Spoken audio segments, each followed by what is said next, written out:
puasa. Ahibati fillah, entah perjumpaan yang keberapa kita di masjid ini, tapi yang jelas bahkan di tahun ke-9 Hijriah, karena ghanimahnya melimpah, boleh antum nanti bagi waris ya, anak kasih hadiah. Karena ghanimahnya melimpah, ya mungkin ketika perang Khaybar itu benar-benar para sahabat mendapatkan sedikit kesenangan dunia. Bahkan Rasulullah Sallallahu Alaihi Wasallam juga mendapatkan satu negeri Fadak ya, di mana beliau dapat memberikan nafkah kepada keluarganya, tidak seperti sebelumnya.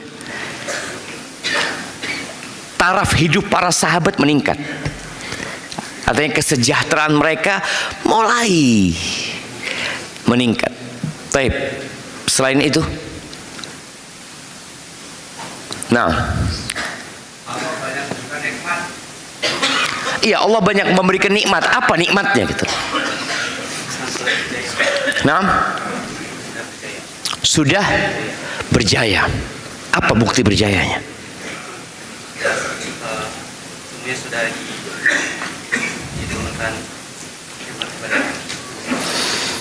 nggak ada satu kejayaan yang didapatkan para sahabat pada waktu itu. Banyak negara-negara sudah ditaklukkan. Yang paling besar apa?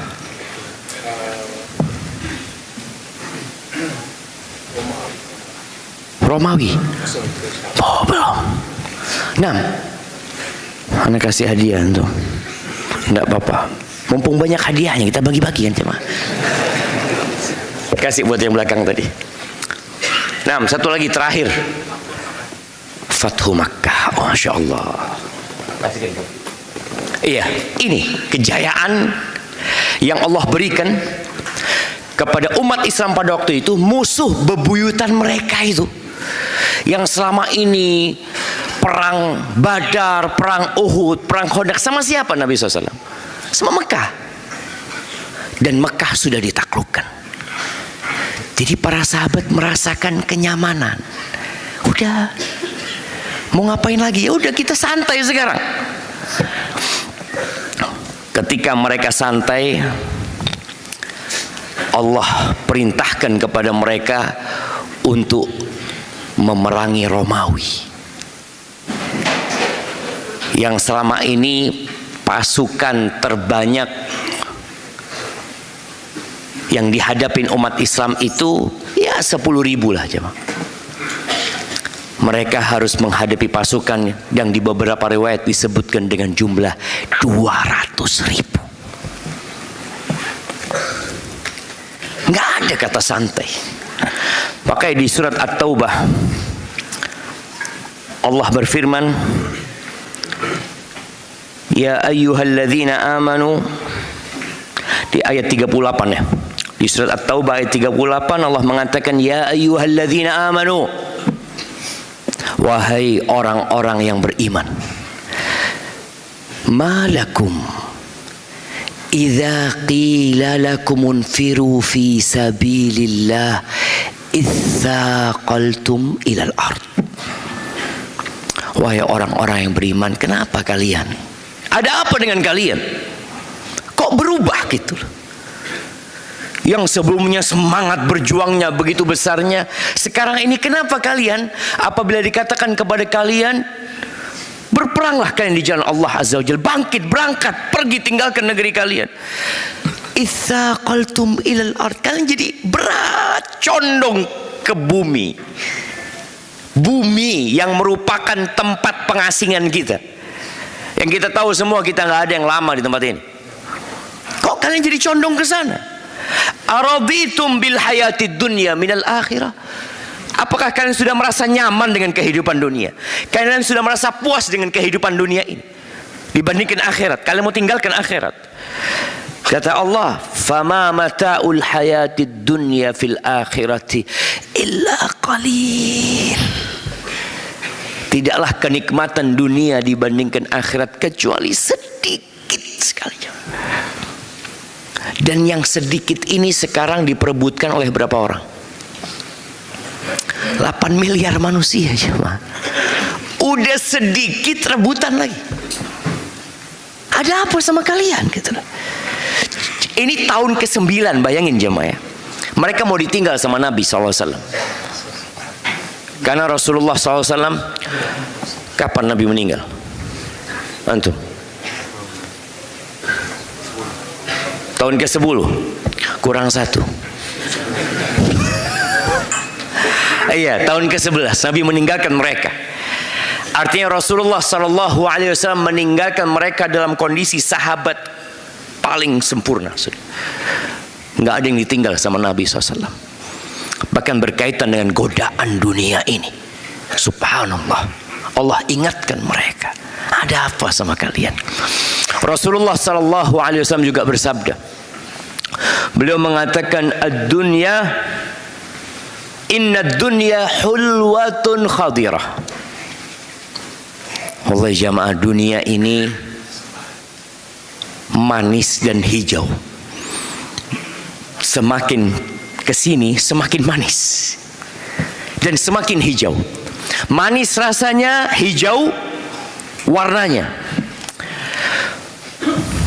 Ketika anak masih SD, di kampung kita itu masih banyak rumah yang lantainya tanah lantainya. Ada seorang wanita tua rahimahullah yang anak sering digendong sama dia. Rumahnya itu dari bambu, dari dinding bambu dan tanah. Kemudian menjadi lebih baik lagi, lantainya dari tegel, ubin yang 20 kali 20, yang warnanya kuning, abu-abu, kebanyakan abu-abu lah. Kita lihat ya, udah seneng orang, oh rumah pakai ubin. Kalau yang miskin pakai plester, udah mulai di plester. Dan bagaimana bangganya mereka kalau plester itu habis dipel, kemudian dikilapkan. Pakai apa? Pakai ampas kelapa, masih ingat tuh. Oh, Masya Allah, seneng lihatnya itu jemaah. Masih ada itu? Gak ada. Berubah, masih ada. Di mana? Di kampung. Yang di kampung pun akhirnya berubah jadi tadi ubin ya, yang 10, 20 kali 20. Kalau orang lebih kaya jadi 30 kali 30. Tahu-tahu muncul keramik. Allah, orang lihat keramik. Dulu keramik itu hanya untuk hiasan dinding. Tahu-tahu keramik itu diinjak sama kaki mereka. Diinjak sama. Selesai keramik muncul apa? Apa? Granit. Oh, muncul granit. Orang, ya Allah ya, anak lihat manusia itu. Anda kan tanya, apa bedanya keramik sama granit? Anda ngomong, Ustaz, kalau granit itu jarak antara satu granit itu persis banget, jadi nggak ada, jadi cuma dikit. Oh gitu ya. Terus jamaah, manusia berinovasi agar dunia ini semakin indah di hadapan dia. Kita dulu mandi, anak pada waktu SD, yang namanya ngaji itu, kalau mau wudhu harus sumur, nimba, pakai kerekan itu. Kan anak-anak sudah nggak ngelihat itu. Anak minta Masjid Ukhuwah ini menyediakan itu jam. Supaya anak-anak tahu capeknya mbahnya dulu ya. Karena dia taunya sekarang, Allah masjidnya bagus. Oh dulu kita gantian, megangin timbanya, gantian yuk. Kalau enggak timbanya dilobangin. Ingat antum? Supaya keluar airnya. Sekarang tinggal buka keran. Masya Allah. Jadi benar-benar kenikmatan dunia itu semakin menjadi-jadi. Kalau dulu aja di tahun ke-9 Hijriah Allah tegur para sahabat Nabi. Bagaimana dengan kita sekarang? Kita kayaknya semakin cinta sama dunia, jemaah. Semakin terbuai dengan dunia ini. Bahkan sebagian ulama mengatakan kalian itu merasakan kenikmatan dunia yang tidak pernah dirasakan oleh Fir'aun dan Qarun. Sekaya-kayanya orang zaman dulu, ketika musim panas bisa pakai AC. Nggak ada mereka. Kipas ya, dikipasin mungkin. Taib, bisakah mereka di musim panas menikmatin es dawet? Oh, Fir'aun pernah nggak makan es dawet? Wow, sama es dawet ada jemaah. Walaupun dia bisa membeli Mesir semuanya, milik dia, tapi kenikmatan itu nggak ada. Dulu yang namanya naik pesawat itu hanya orang kaya. Allah, kalau lihat pesawat ya, ingat waktu SD tuh melihat pesawat terbang, apa minta apa? Minta duit. Karena bayangan kita ini orang kaya banget ini. Hanya mereka bisa lemparkan duit dari sana, dari bayangan kita. Sekarang all can fly. Semua bisa terbang sekarang. Itu dirasakan sampai kuli-kuli terbang. Kuli bangunan jamaah, dia kerjanya hanya kuli bangunan. Terbang naik pesawat. Kemana bapak? Mau berangkat ke Makassar. Masya Allah. Kerjanya apa? Kuli. Masya Allah ya. Ada kenikmatan tuh. Dulu mereka harus naik kapal laut. Sekarang masih ada yang naik kapal laut, tapi kapal lautnya sudah pakai AC ya. Anak pernah tahun berapa itu? Tahun 96 mungkin. Kapal laut dari Surabaya ke Kalimantan. Kita sudah dapat kamar-kamar dan kasur gitu jemaah ya. Tahu-tahu malam pengumuman. Ya, yang mau ke kafe atau apa ada di atas itu silahkan ke atas kata dia. Dan harus pakai sepatu. Itu orang-orang, aduh, aku nggak punya sepatu kata dia. Mereka pun di atas kapal laut itu ada hiburan buat mereka jemaah. Artinya benar-benar manusia yang dibuai dengan kenikmatan-kenikmatan yang padahal kenikmatan itu dibandingkan dengan akhirat qalil, sedikit sekali. Maka Nabi SAW mengatakan inna dunya hulwatun khadirah, sesungguhnya dunia itu manis dan hijau, wa innallaha mustakhlifukum fiha, dan Allah menjadikan kalian khalifah di dalamnya. Ingat kalimat khalifah ini sesuatu yang digantikan dengan selanjutnya jemaah. Antum mati digantikan dengan generasi selanjutnya. Jadi kalimat khalifah itu membuat orang sadar, oh aku ini menggantikan yang sebelumnya. Sebentar lagi aku akan digantikan. Seperti itu.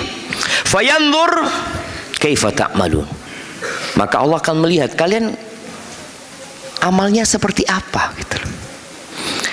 Wattaqun nisa, fattaqud dunya wattaqun nisa. Kalian berhati-hati dengan dunia. Wattaqun nisa, berhati-hati dengan wanita. Wanita itu bagian dari kenikmatan dunia. Nabi SAW mengatakan inna dunya mata', sesungguhnya dunia itu kesenangan. Wa khairu mata'id dunya, sebaik-baiknya kesenangan dunia apa? Al-mar'atu salihah, istri yang salihah. Tapi di hadis ini Nabi SAW mengatakan wattaqud dunya wattaqun nisa. Hati-hati sama perempuan. Inna awwala fitnati Bani Israel kanat fin nisa. Fitnah pertama Bani Israel yang membuat mereka rusak itu perempuan. Artinya godaan wanita. Biasanya bapak-bapak kalau kumpul sama bapak-bapak apa yang dibicarakan? Hah? Apa yang bicarakan? Poligami. Insya Allah. Fulan baru nikah lagi. Fulan baru nikah lagi. Terus antum kapan? Nunggu apa antum? Antum fulus sudah punya rumah, punya banyak rumah antum. Insya Allah antum cuma kerjanya bangun perumahan, nggak ada isinya. Kapan diisi itu perumahan? Terus perempuan yang dibicarakan. Nah, Nabi SAW menyuruh kita berhati-hati. Kita nggak lama di sini, jemaah. Ahibati fillah, kenapa engkau ada di dunia ini? Ini pertanyaan yang harus selalu ada dalam benak kita. Kemarin tatkala ana ke Papua, ana melewatin tatanan masyarakat yang hidupnya sangat sederhana sekali. Mereka hidup di rumah-rumah dari kayu. Sebagian tempat mereka tidak ada listrik ya. Tidak ada kesenangan lah kalau dalam bayangan ana itu hiburan-hiburan yang didapatkan oleh orang di luar pulau itu di sana nggak ada. Ana sampai tanya sama teman-teman, ini teman-teman di sini, masyarakat suku yang ada di sini, apa sih tujuan hidup mereka? Mereka mancing ikan, jaring ikan, dapat dijual ke pasar, terus nanti mereka pulang dimakan, seperti itu terus. Anda berpikir apa tujuan mereka? Sebagian mengatakan mereka ini Ustaz, masuk Islamnya mudah sekali. Mudah sekali. Dinikahin. Jadi al-musahar, kita tahu bagaimana Nabi SAW ya, menjadikan pernikahan salah satu bab untuk berdakwah, mengajak mereka masuk Islam.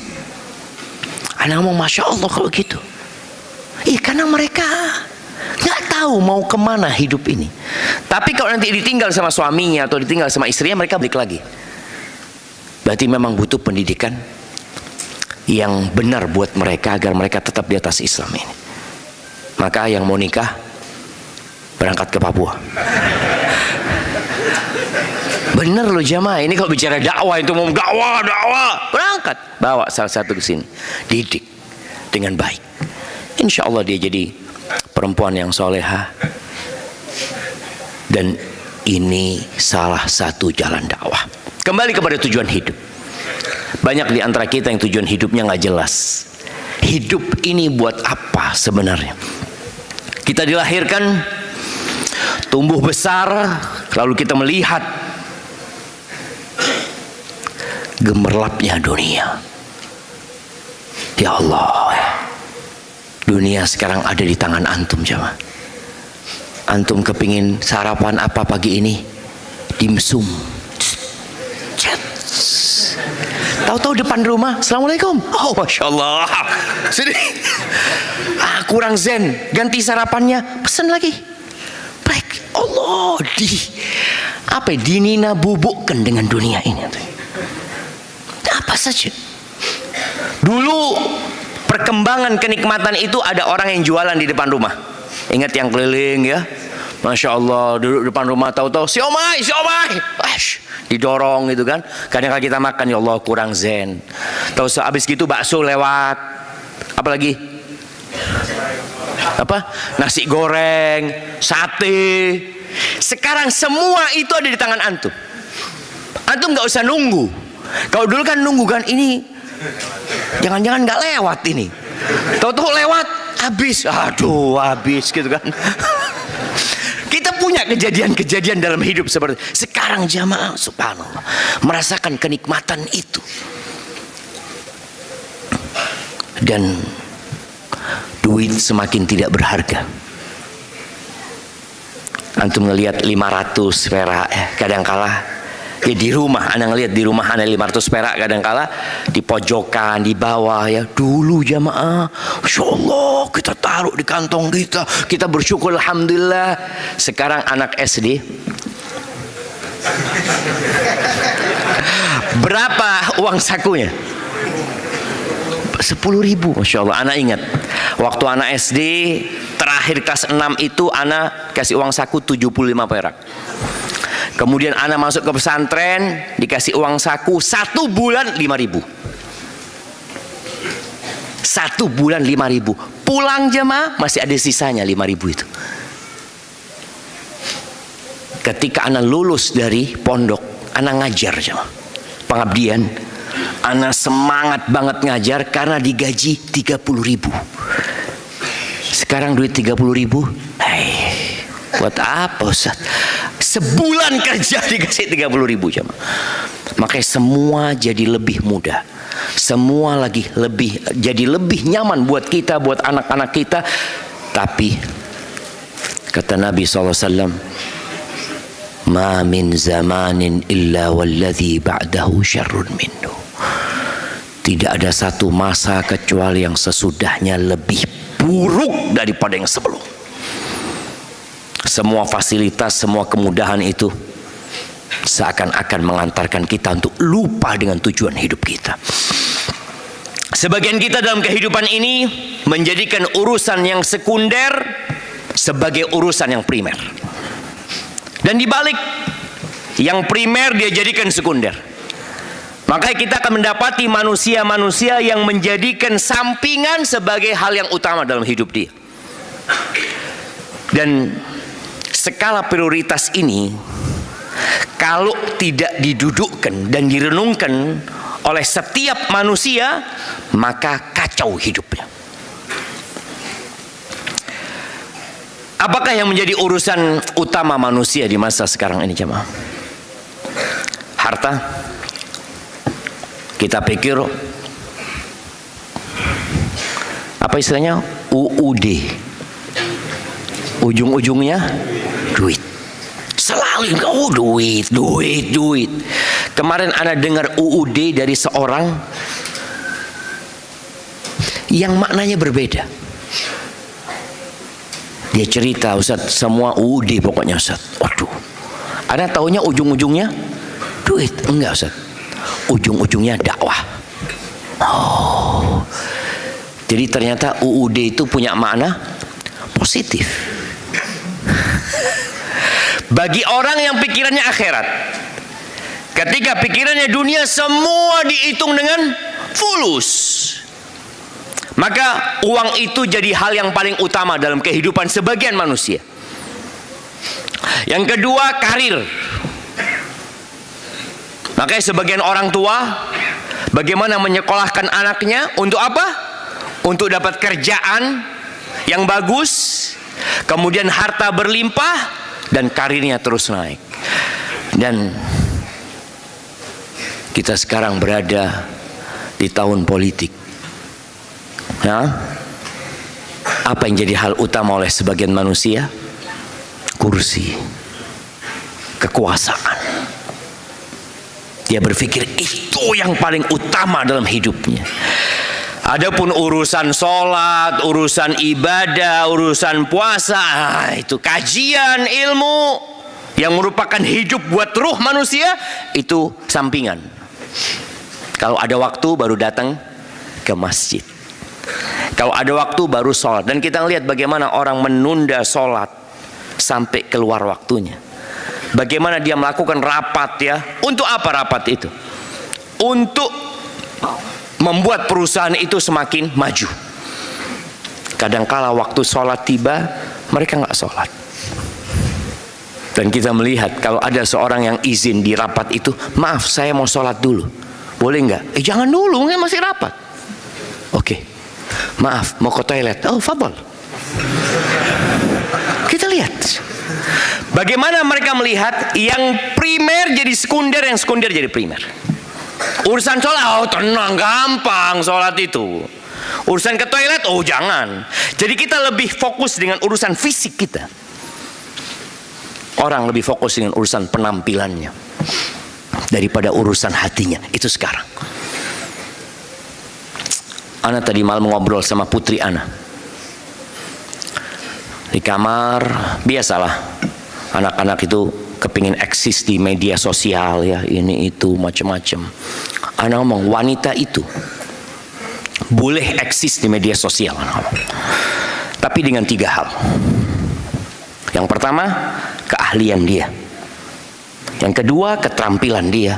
Yang ketiga, keilmuan dia.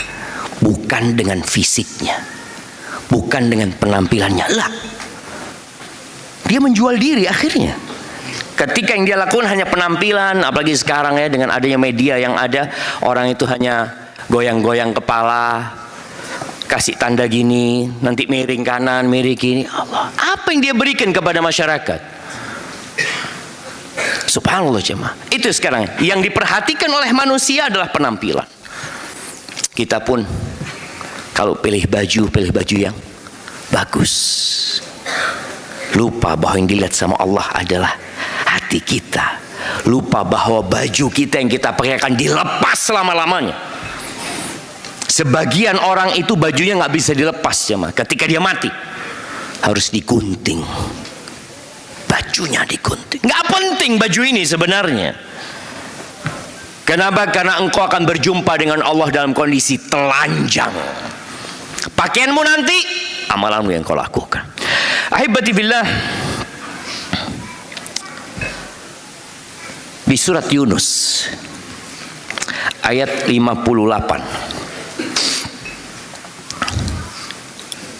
Apa yang menyebabkan orang gembira? Prestasi apa yang menyebabkan orang itu bergembira? Bahkan dia mungkin bikin status di WA, status di IG-nya, kemudian dia sebarkan kepada umat manusia. Biasanya urusan dunia. Di surat Yunus ayat 58 Allah mengatakan, "Qul bifadlillahi wa birahmatihi fabidzalika falyafrahu huwa khairun mimma yajma'un." Allah Azza wa Jalla memerintahkan kita untuk bergembira, karena tidak ada sesuatu yang lebih disukain oleh iblis dan bala tentaranya daripada membuat muslim itu bersedih. Seorang muslim yang bersedih biasanya nggak akan produktif. Dia hidup dengan masa lalu dia. Kemudian dia duduk merenung, disuruh bekerja nggak bisa, disuruh ini itu nggak bisa. Di sini ada perintah untuk bergembira. Dengan apa bergembira? Allah sebutkan bifadlillah, dengan karunia Allah Azza wa Jalla. As-Sa'di mengatakan karunia Allah ini Al-Quran. Beliau katakan alladzi huwa a'zamu ni'matin wa minnah. Quran itu adalah pemberian dan karunia dan nikmat yang paling agung yang Allah karuniakan kepada hamba-hambanya. Quran yang sekarang kita membacanya kalau ada waktu. Yang kemarin Ramadan enggak, kita mengkhususkan waktu untuk baca Quran. Sekarang baca Qurannya kalau ada waktu. Ini jadi urusan yang tidak utama dalam hidup kita. Wa bi rahmatihi, dengan rahmat Allah. Apa rahmat Allah? Disebutkan oleh beliau ad-din wal iman wa ibadatullah wa mahabbatuh wa ma'rifatuh. Rahmat Allah yang seharusnya kita bergembira dengannya, agama. Ketika agama antum terjaga, ketika antum bisa terhindar dari makan haram, ketika antum bisa berada di tempat yang tidak dimurkai Allah Azza wa Jalla, itu nikmat loh. Sebagian kita itu kerja di tempat yang penuh dengan kemaksiatan. Memang kerjaannya halal, tapi Ustaz, ya Allah, tiap hari ana melihat itu kemaksiatan. Sebagian kita bekerja di tempat yang simbol-simbol kesyirikan dia lihat ya. Maka Allah katakan dengan agama, iman, ibadah kepada Allah, engkau bisa beribadah nih, bisa datang kajian, antum banyak-banyak bersyukur, mengatakan alhamdulillah ana datang kajian tadi, alhamdulillah. Walaupun sebagian orang ana lihat sudah mulai memejamkan mata di tempat kajian ini.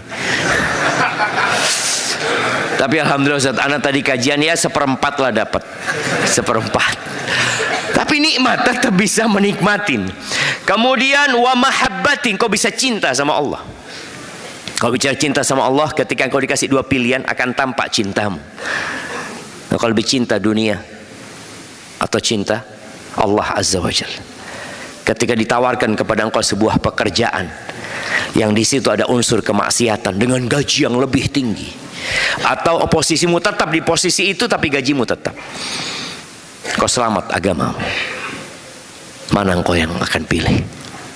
Ketika engkau pilih Allah, itu nikmat. Tapi tatkala engkau pilih dunia dan engkau bergembira karena dapat gaji yang lebih banyak, jabatan yang lebih tinggi, kata Allah di akhir ayat ini, huwa khairun mimma yajma'un. Itu karunia Allah, itu rahmat Allah, itu Al-Quran, itu agama, itu iman, lebih baik dari apa yang dikumpulkan oleh manusia. Itu lebih baik. Jadi kalau mau bergembira antum, jangan lupa bergembira dengan nikmat agama dan ketaatan kepada Allah Azza wa Jalla. Malam hari antum coba duduk merenungkan, hari ini ana dapat nikmat apa? Alhamdulillah, tadi ana bangun tidur, ana bisa baca alhamdulillah alladzi ahyana ba'da ma amatana wa ilaihin nusyur. Alhamdulillah tadi ana masuk toilet, ana bisa ingat sama doa masuk toilet. Keluar toilet ana alhamdulillah tadi bisa baca ghufranak. Tadi ana masuk masjid bisa berdoa. Terus terang ana sendiri kadang-kadang masuk masjid, sampai masjid ya Allah, enggak baca doa tadi ana masuk masjid. Apalagi kalau sedang ngobrol sama temen ya, tahu-tahu udah masuk masjid ya. Terus tadi sholat, alhamdulillah tadi sholat imam baca apa ya rakaat pertama ya? Nah, baca apa tadi imam rakaat pertama? Wadduha. Ah ini kan, ini sholatnya cuma 1 rakaat berarti. Fadhil kasih hati. Dia sholatnya cuma 1 rakaat, karena wadduha itu di rakaat kedua kan? Nah, itu rakaat berarti antum baru sadar wadduha. Oh wadduha. Bismillah. Alhamdulillah. Iya, Anda merasakan jemaah. Anda kadang-kadang sholat itu, ya Allah, tadi rakaat pertama baca apa imamnya? Kita memang nggak hadir. Maka tatkala kita bisa khusyuk dalam sholat, itu nikmat. Engkau harus gembira, ya Allah, makasih ya Allah. Makasih ya Allah, aku dikasih bisa sholat tadi khusyuk ya Allah. Sebagian kita sudah nggak lagi merasakan khusyuknya sholat. Sebagian kita udah kehilangan ya nikmat awal hijrah dulu. Allah, ketika awal hijrah dulu anak bisa di soft pertama Ustaz. Sekarang udah 3 tahun nunggu komat harus berangkat masjid. Nikmat itu berkurang loh. Lebih nikmat ketika dulu. Sebagian orang ketika hijrah hartanya habis, tapi imannya naik. Dia benar-benar siap. Istrinya mengatakan, Bang, engkau tetap seperti aku, gugat cerai. Dia lihat istrinya, aku cinta kepadamu dek, tapi Allah lebih aku cintai. Kalau engkau mau berpisah sama aku, ya aku sedih sebenarnya, tapi mau gimana? Siap untuk meninggalkan semua kenikmatan dunia. Dan anak melihat orang-orang itu ada di sini. Masih ingat cerita anak muda atau di sini mungkin, yang dia kerja di tempat yang haram, dia cerita, kemudian dia mau berhenti, nggak boleh sama istri dan ibunya, untuk menjaga hati mereka. Tiap pagi dia pakai seragam, seragam kantornya dia, padahal dia sudah taksi online, jadi sampai taksi dia buka di taksi, nanti pulang ke rumah dengan seragamnya dia. Ibu sama istrinya, oh berarti nggak resign orangnya, padahal dia sudah berhenti dan resign, karena dia lebih cinta sama Allah daripada apa yang dikumpulkan oleh manusia di sini. Ahibati billah, dunia ini hanya jembatan penyeberangan. Di sini ada jembatan penyeberangan kemana? Nggak ada jembatan ya. Merak itu kalau mau kemana? Ke Lampung. Ya, itulah dunia kalau bisa dipikir. Dunia itu hanya antum naik kapal, berjalan sebentar lalu nyampe. Dan orang ributnya antum kalau lihat, oh ribut, jangan sampai telat, ini itu di situ. Karena kalau ketinggalan kapal, mereka akan nunggu kapal selanjutnya. Tapi yang jelas semua akan sampai ke tempat penyeberangan nantinya. Itu dunia. Makanya Rasul sallallahu alaihi wasallam ketika di akhir-akhir hayatnya, beliau tidur ya di atas ranjang dengan tikar yang membekas di perutnya. Umar nangis. Umar kebayang, ya Rasulullah, engkau ini utusan Allah, engkau ini orang yang paling dicintai Allah dari semua manusia yang ada, dari semua ciptaan Allah Azza wa Jalla. Engkau tidur seperti ini ya Rasulullah. Rasulullah SAW bisa dapat kasur yang nyaman. Dan pernah isi kasurnya Nabi itu diganti oleh salah seorang sahabat supaya lebih enak. Nabi mengatakan kembalikan. Beliau mengatakan kepada Umar bin Khattab, mali walid dunya. Apa urusanku sama dunia ini Umar? Apa? Innama mathali wa mathalud dunya karakibin. Permisalanku dengan dunia ini seperti seorang yang sedang naik kendaraan. Istadalla tahta syajarah. Kemudian dia berteduh di satu pohon. Thumma raha wa tarakaha. Kemudian dia pergi meninggalkannya selama-lamanya. Dan Nabi meninggalkan dunia selama-lamanya, jemaah. Ahibati fillah, tidak ada larangan antum untuk menjadi orang kaya. Rasulullah SAW tidak melarang sahabat kaya, tidak melarang Utsman untuk jadi orang kaya, Tidak melarang Abdurrahman bin Auf untuk menjadi konglomerat ya. Enggak. Tapi tetap ambisi nggak boleh dunia. Kegembiraan nggak boleh dunia. Masalahnya masalah hati. Jadi ketika antum melihat ada orang datang kajian naik mobil mewah, kira-kira apa yang akan terbetik di hati antum? Yang pertama, antum ingin seperti dia. Allahu Akbar, fulus orang ini kata. Yang kedua, antum akan mencela dia. Ini orang duniawi banget. Iya. Kalau antum tidak ingin, antum terus orang yang zuhud, antum akan mencela dia. Gimana sih? Ahsan sumbangkan ke masjid ini. Butuh berapa duit? Nah, jamaah, masalah itu masalah hati.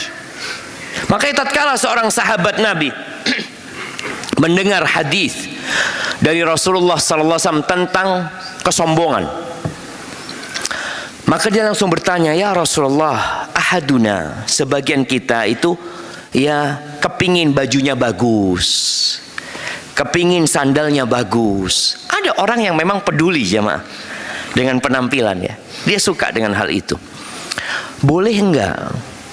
Kata Nabi SAW, innallaha jamilun yuhibbul jamal. Sesungguhnya Allah itu maha indah dan cinta dengan keindahan. Al-kibru batarul haq wa ghamtun nas. Sombong itu menolak kebenaran dan meremehkan orang lain. Jadi nggak apa-apa. Jadi antum kepingin punya jam yang bagus ya. Soalnya kalau bicara jam, contoh, Anda dulu sempat debat sama kakak kelas ya di Medina. Dia beli jam waktu itu harga 150 real.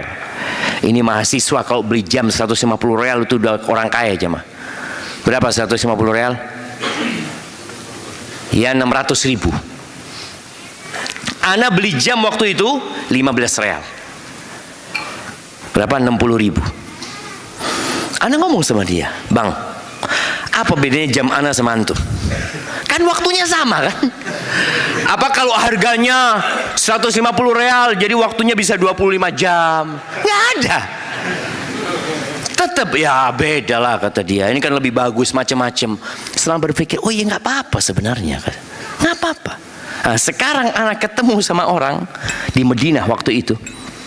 Keluar dari masjid waktu Ramadan kalau salah. Ramadan apa enggak, pokoknya pas habis berbuka dia keluar dari masjid jamaah, jamnya hilang karena keramaian itu.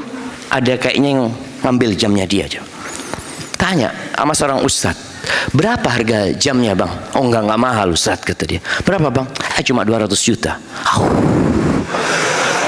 Kita ini mahasiswa dengan 200 juta enggak mahal. Oh ini orang waras apa enggak? Dalam bayangan kita, cuma kan dia kelasnya beda jamaah. Kelasnya beda. Anak ketemu lagi sama orang, dia cerita, Ustaz, abah anak itu punya pelabuhan di Kalimantan, Ustaz. Dulu dia cerita.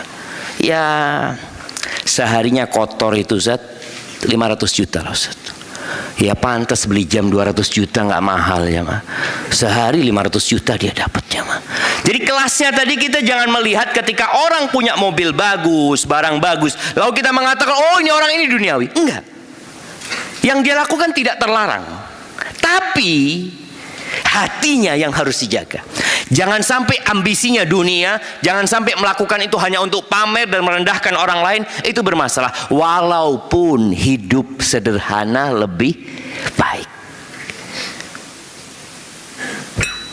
Kemarin haji, ini akan ana ceritakan hal ini supaya antum jangan sampai selalu suudzon sama orang yang pakai baju bagus ya. Kemarin ada orang haji sama kita, Masya Allah sederhana banget dia cuma. Kalau bicara tas yang dia pakai, tas lokalan Indonesia. Bajunya ya dia pakai baju Samase atau apa, nah kemarin lihat dia ya harganya berapa? Murah. Dia ngomong, Ustadz, ana punya sisa uang zakat saat Ramadan kemarin Ustadz. Ana kepingin buat beasiswa loh Ustadz, anak-anak yang nggak mampu. Bismillah bang, di kampus kita STD, ana kasih rekening. Dia ngomong, Ustadz sudah ana transfer Ustadz. Tahu ana lihat berapa? 1 M ya, Pak. Sisa zakatnya, ana lihat orangnya, aduh, ana pikir dia kirim 20 juta gitu ya mah, 1 M dia kirim, ini sisa zakatnya. Berapa kira-kira zakat dia? Coba antum hitung. Tapi tadi artinya ada orang yang mungkin suka dengan penampilan, dia pakai baju bagus, nggak apa-apa, tapi hidup sederhana lebih baik. Makanya Nabi SAW mengajarkan untuk hidup sederhana. Antum supaya tidak terlalu tertipu dengan dunia, sekali-kali antum jalan tidak pakai sandal. Berani antum masuk mall nggak pakai sandal? Iya, minas sunnah itu jamaah. Al-ihtifa ahyana, sekali-kali nggak pakai sandal, masuk ke mall antum, dilihatin sama orang, pas keluar toto naik Alphard, antum, loh ini orang nggak pakai sandal tapi naiknya Alphard. Iya, sedang berusaha untuk menjadikan dunia ini sesuatu yang remeh buat kita, bukan ambisi kita dunia. Maka dari doa Nabi SAW beliau mengatakan, wala taj'alid dunya akbar hammina wala mablagha ilmina. Itu hampir sering Nabi kalau bermajlis dengan para sahabatnya, sampai kata Ibnu Umar jarang Nabi meninggalkan hal itu. Kita yang sering dengar doa penutup majelis, subhanakallahumma wa bihamdika. Ini ada doa lain. Nabi kalau bermajlis mau pisah sama para sahabatnya, beliau berdoa, Allahumma qsim lana min khasyiatika ma tahulu bihi bainana wa baina ma'asik. Di antara isi doanya, wala taj'alid dunya akbar hammina wala mablagha ilmina. Jangan jadikan dunia itu ambisi kita yang paling besar. Jangan sampai ilmu kita hanya untuk cari dunia. Itu yang dikhawatirkan. Jadi masalahnya semua masalah di sini. Alhaakumut takatsur. Kalian disibukkan dengan berbanyak-banyakan harta. Ada orang yang sampai waktunya kebutuhannya terpenuhi. Ana pernah ditegur sama orang Kashmir. Dia mahasiswa juga pada waktu itu. Ana beli hiasan pedang 2 gitu dari Kuningan. Ketika anak beli itu, anak taruh di rumah, dia datang ke rumah. Dia ngomong, Syafiq, ente sekarang sudah aksesoris. Dulu bicara perut. Iya, kita mahasiswa dulu bicara apa yang mau kita makan. Tapi sampai waktunya antum sudah mulai berbicara kesenangan, hobi. Piara ikan di akuarium, itu sudah hobi. Piara kucing, piara burung. Orang sudah selesai, antum sudah selesai kebutuhannya, alhamdulillah sudah selesai semua. Anak sudah bisa untuk yang aksesoris, yang untuk pelengkap saja buat dia. Tapi jangan sampai orang itu sibuk dengan yang lengkap, perlengkapan ini dengan aksesoris, dapurnya nggak ngebul jemaah. Ada istri-istri yang marah sama suaminya. Allah Ustaz, suami aneh Ustaz, Masya Allah, sama burungnya tiap pagi dimandikan, kasih makan. Kita ini telur belum ada Ustaz. Tahu-tahu pulang kerja digoreng sama istrinya burungnya tuh. Karena dia perlu makan jemaah. Tadi jangan sampai antum sibuk dengan yang perlengkapan yang menjadi kewajiban antum tidak antum lakukan. Begitu pula dengan dunia ini. Rasulullah SAW bersabda, ad-dunya mal'una. Jadi kalau antum baca hadis-hadis tentang dunia itu, beliau menggambarkan dunia ini sesuatu yang remeh sekali. Mal'unun ma fiha, semua yang dalamnya terkutuk. Pengecualian ini yang harusnya antum sadar, itu yang harus anda cari dalam kehidupan ini. Illa zikrullah wa mawala, mengingat Allah, ketaatan kepada Allah, datang kajian nih, ini yang tidak terlaknat. Wa alimun au muta'allim, yang kedua orang yang alim, berilmu tentang agama, tentang akhirat, atau orang yang belajar. Jadi posisi kita ini kalau ingin tidak terlaknat, jangan tinggalkan majelis ilmu. Selalu antum dalam posisi, ana mungkin nggak bisa jadi ustadz, oke, antum jadi orang yang terus belajar. Dan antum punya satu kewajiban, menyampaikan kepada orang lain. Menyampaikan. Karena Rasulullah SAW ketika beliau haji Dikumpulkan semua sahabat itu dari berbagai penjuru negeri. Setelah dikasih nasihat sama Nabi SAW, Nabi mengatakan, liyuballighi syahid minkumul ghaib. Yang hadir sampaikan kepada yang tidak hadir. Nah, itu tugas antum. Nggak semua orang hadir ke Masjid Ukhuwah ini, terbatas tempatnya. Nggak semua orang kenal sama Masjid Ukhuwah. Tapi antum yang ada di Masjid Ukhuwah, yang kemudian pulang nantinya, paling tidak satu orang menyampaikan kepada satu orang. Satu-satu. Kalau yang hadir sekarang 100, jadi berapa? 200. Itu yang kurang dari kita, jangan. Kalau antum punya grup keluarga, antum punya grup kerja, tahu-tahu antum mengatakan, ana tadi hadir kajian pagi di Ukhuwah, kesimpulannya 1, 2, 3, 4. Apa kata orang? Ini bukan grup kajian. Nah, itu dunia. Mereka beranggapan kajian ini bukan hal yang penting buat mereka. Bahkan buat mereka kajian itu merusak. Kajian itu mengganggu kenikmatan mereka. Sampai digambarkan oleh seorang syekh bagaimana seorang suami nih, yang dia naik mobil sendirian. Tahu-tahu di tengah jalan dia beristri. Istrinya naik mobil. Dan punya anak ya. Dalam perjalanan ada yang nyetop.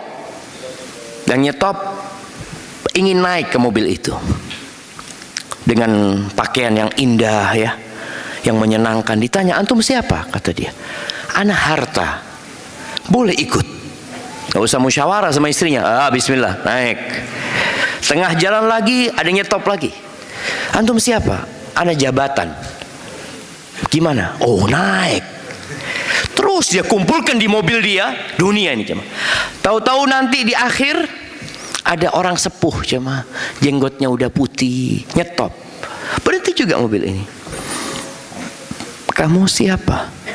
Saya agama, kata dia. Saling noleh suami istri. Gimana? Agama boleh naik enggak? Kalau sudah agama naik, haram, nggak boleh ini itu, kata dia. Kata istrinya, jangan dulu bang, jangan dulu, nanti lah insya Allah kita sampai waktunya dia boleh naik. Udah ditinggal.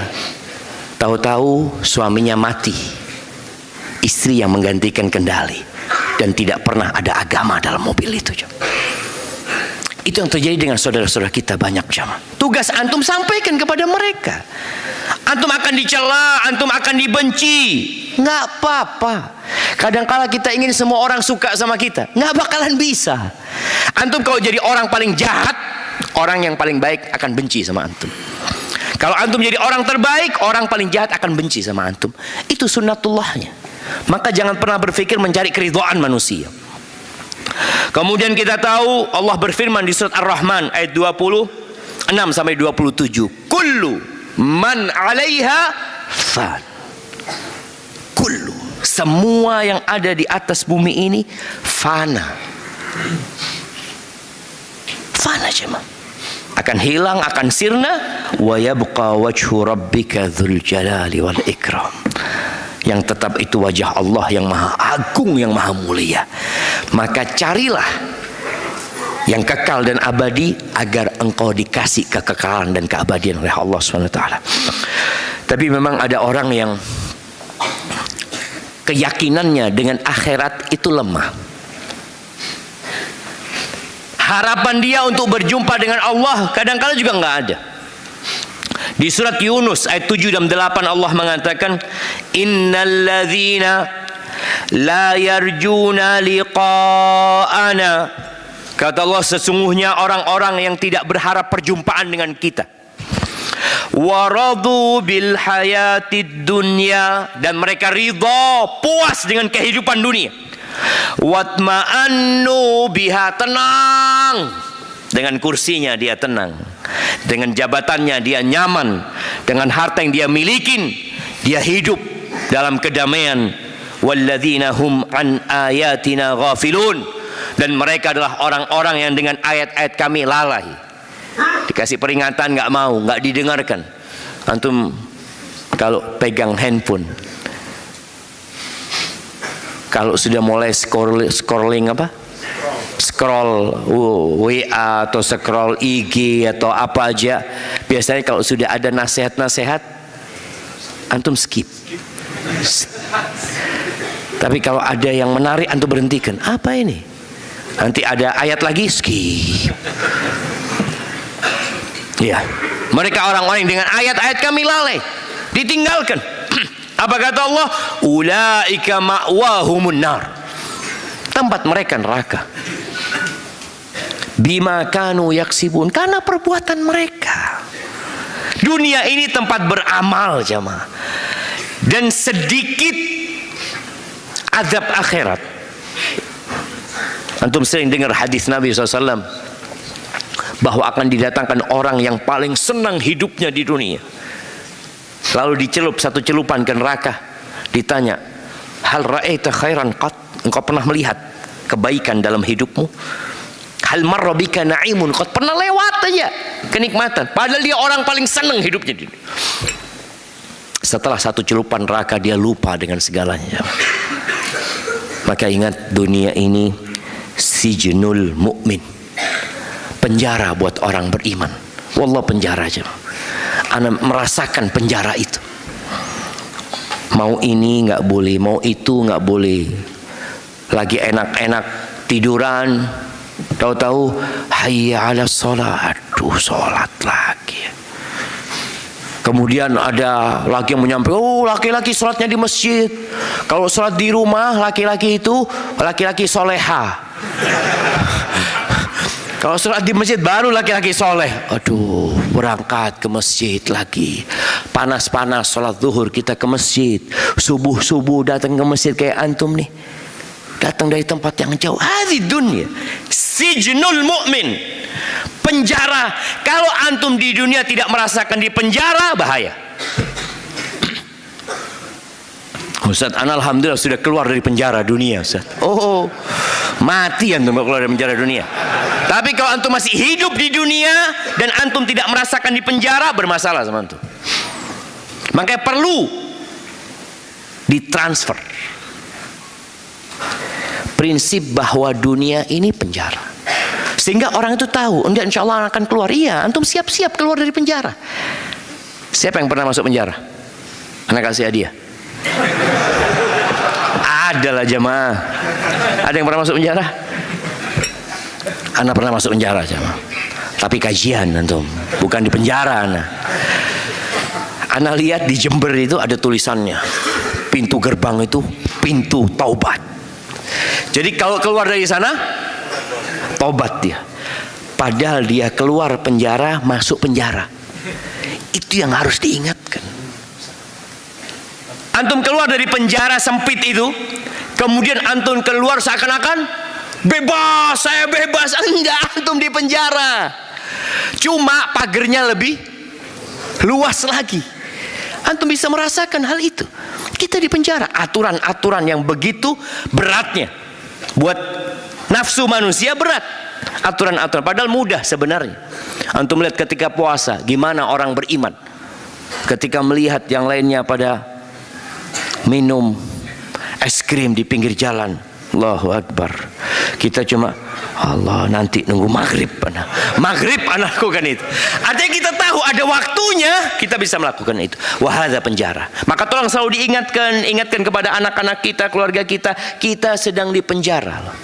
Dan kita akan keluar dari penjara ini insya Allah menuju kenikmatan yang sebenarnya.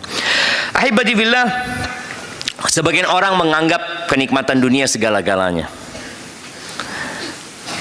Jabatan, kekuasaan, ya, harta, anak, wanita. Kata Nabi SAW dalam hadis yang diriwayatkan oleh Al-Hakim, Innallaha qasama bainakum akhlaqakum kama qasama bainakum arzaqakum. Sesungguhnya Allah membagi akhlak, karakter kalian itu seperti Allah membagi rizki. Maka antum kadang lihat ada fulan, ya Allah, fulan ini kok penyabar Ustaz ya, sabar banget dia, nggak pernah lihat dia marah.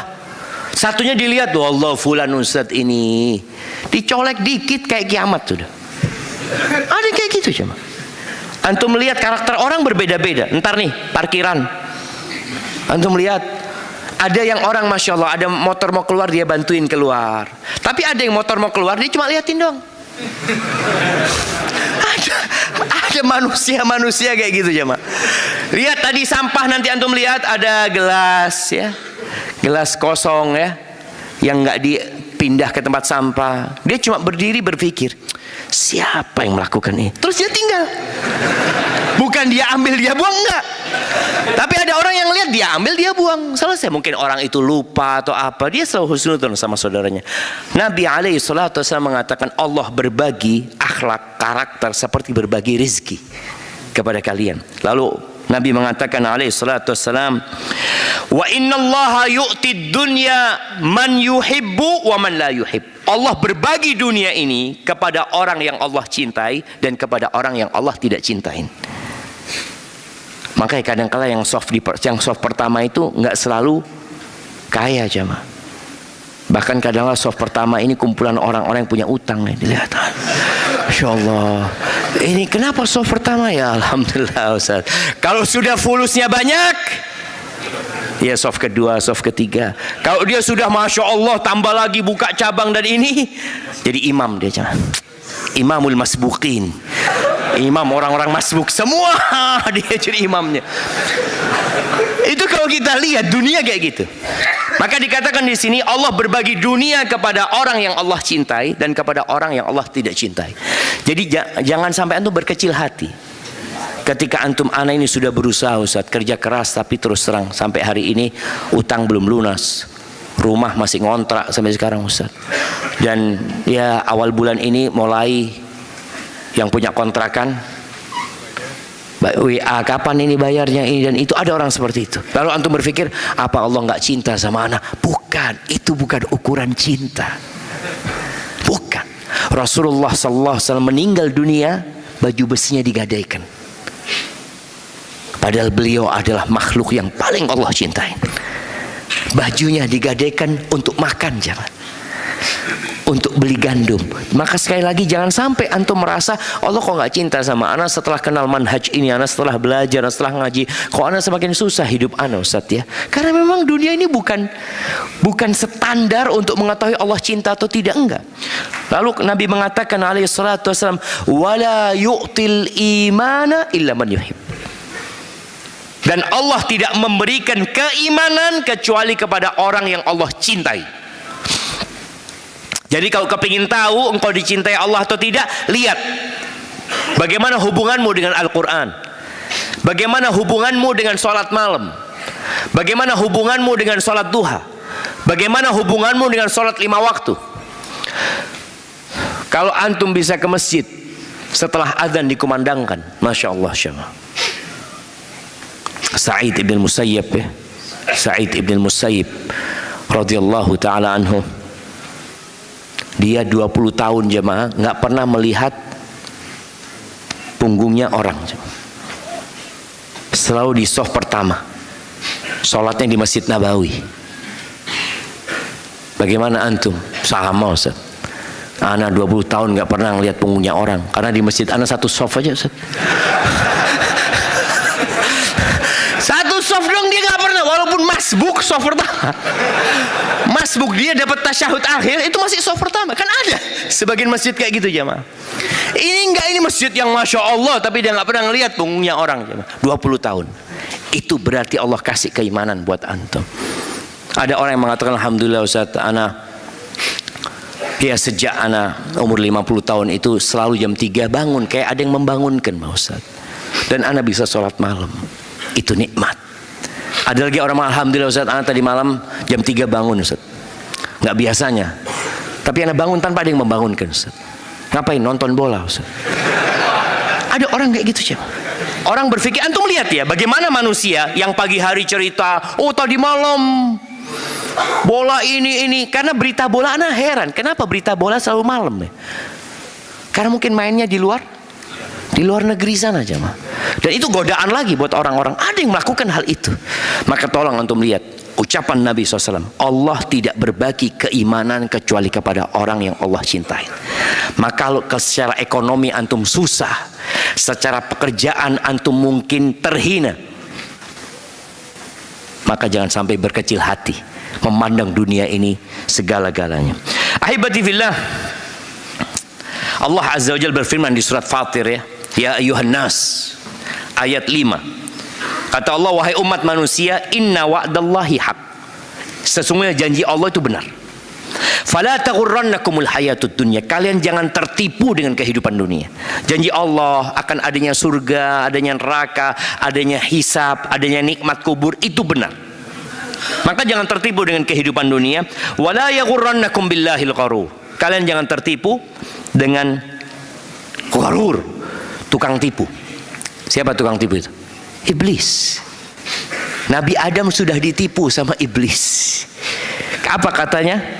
Iblis ketika godain Nabi Adam, hal adulluka ala syajaratil khuldi wa mulkin la yabla. Engkau mau nggak aku kasih tahu? Apa? Pohon khuldi. Yang ngomong pohon yang dimakan Nabi Adam, pohon khuldi siapa? Iblis. Pohon keabadian. Orang itu kepingin abadi, kepingin kekal. Makanya di dunia ini sekarang orang berusaha untuk memperpanjang umur mereka, ya, seperti itu. Karena mereka ingin abadi.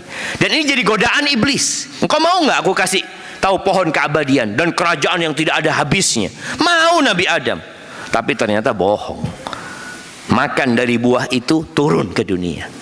Maka kita sekarang sedang mempersiapkan diri untuk kembali kepada Allah Azza wa Jalla. Ahibati fillah, hari ini ada orang-orang di tempat kita yang mungkin antum lihat pakaiannya murahan, antum lihat rumahnya ya nggak terlalu besar, tapi istana dia sedang dibangun di langit sana. Taman-taman dia sedang ditanamin di sana. Sungai-sungai sedang dialirkan di depan rumahnya dia. Sedangkan dia di dunia kelihatan miskin dan biasa-biasa aja. Sebaliknya, ada yang hari ini istananya dibangun di dunia. Kolam renangnya lagi dibangun. Dan lobang-lobang neraka buat dia juga sedang dibangun buat dia. Na'udzubillah min dzalik. Maka perbanyak zikir, perbanyak sholat, ya. Kita tahulah 2 rakaat sebelum subuh lebih baik dari dunia dan isinya. Lebih baik dari dunia dan isinya. Bukan sama. Nabi SAW juga mengatakan subhanallah walhamdulillah wa la ilaha illallah wallahu akbar. Ini kalimat yang antum ucapkan gak sampai 5 detik mungkin. Apa kata Nabi SAW? Aku mengucapkan kalimat subhanallah walhamdulillah wa la ilaha illallah wallahu akbar ahabbu ilayya mimma tala'at alaihi syams. Rawahu Muslim. Itu lebih aku sukai daripada yang matahari terbit di atasnya, daripada bumi ini.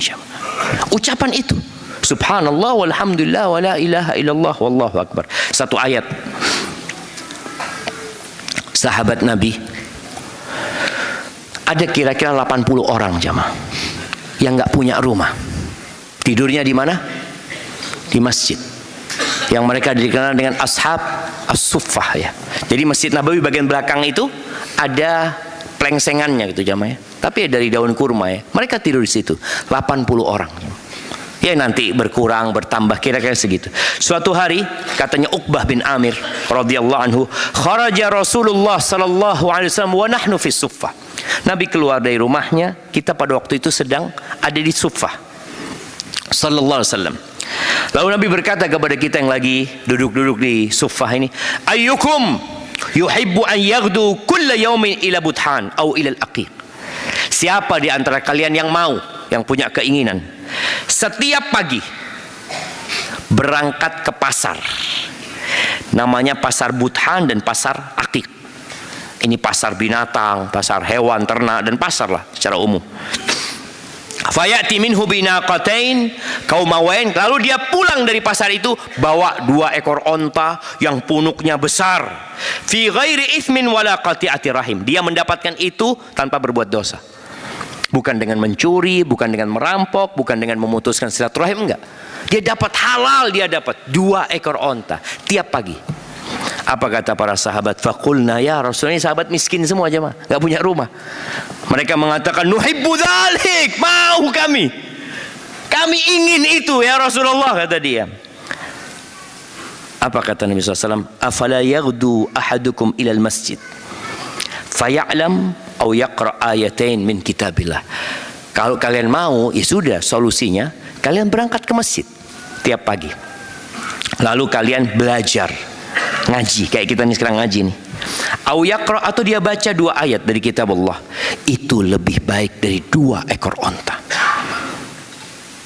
Kalau antum dapat ayat ini gimana jam? Hadis ini. Ya, tapi kan kita butuh di dunia juga, Ustaz. Sahabat itu miskin-miskin, jam. Nabi membawa mereka ke langit untuk memandang dunia ini remeh, seremeh-remeh. Itu lebih baik dari 2 ekor onta. Wa salasun khairun lahu min salas. Dan 3 ayat yang dia baca, yang dia pelajari itu lebih baik dari 3 ekor onta. 4 ayat lebih baik dari 4 ekor onta. Sesuai dengan jumlah ayat itu lebih baik dari jumlah onta-onta. Digambarkan nih, orang yang suka ke pasar cari keuntungan. Antum lihat hari ini keuntungan antum apa? Dapat berapa ekor onta antum hari ini? Ada yang kadang kala sehari tidak baca Quran. Ada yang sehari nggak ke masjid sama sekali. Maka tolong antum berangkat ke masjid, datang kajian. Kalau nggak ada kajian antara adzan dan qomat, antum buka Quran, antum baca Quran, dan antum bayangkan ini jemaah. Ya Allah, 1 ayat anak dapat 1 ekor onta, 2 ayat. Ya Ustaz, kalau ontanya itu di dunia kan enak Ustaz. Gimana antum kalau dapat onta di dunia? Baca hatam 1 Quran, antum dapat 6.000 ekor onta. Mau ditaruh di mana sama antum? Antum mau ditaruh di mana? Ya Ustaz, anak akan jual Ustaz. Mau dijual ke siapa? Semua orang punya onta. Loh, kalau pahalnya di dunia, hidup ini nggak jalan jamaah. Pahalnya di sana. Karena di sana antum nggak perlu kerja. Nggak perlu kerja. Antum nggak perlu beli beras di akhirat sana. Antum nggak perlu beli gas. Nggak perlu ribut ini subsidi nggak subsidi. Di dunia antum perlu ribut itu. Di sana enggak. Semuanya Allah sediakan dan antum akan mendapatkan. Ahibati billah, yang terakhir, berdoa menjadi solusi buat kita agar tidak tertipu dengan dunia.